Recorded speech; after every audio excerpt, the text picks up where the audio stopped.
பேருந்துகளில் 3 பின்களுக்கான மின் சாக்கெட்டுகளை பயன்படுத்துவதை உடனடியாக நிறுத்தும்படி அனைத்து பேருந்து நடத்துனர்களுக்கும் போக்குவரத்து அமைச்சு உத்தரவிட்டுள்ளதாக அதன் அமைச்சர் ஆந்தனி லாக் தெரிவித்திருக்கிறார்.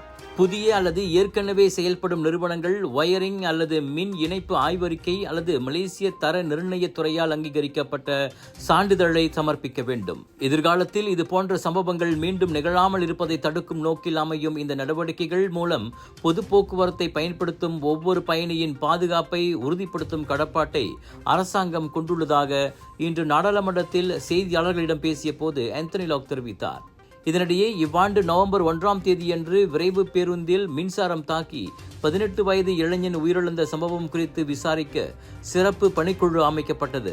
சாலை போக்குவரத்து துறை, தரை பொது போக்குவரத்து நிறுவனம், மீராஸ், எரிசக்தி ஆணையம், சீரி மற்றும் புஷ்பாகாம் போன்ற பல நிறுவனங்களை உட்படுத்திய அந்த விசாரணை குழு சம்பந்தப்பட்ட பேருந்தின் மின் இணைப்பு முறை சரியாக அமைக்கப்படவில்லை என்பதை கண்டறிந்தது.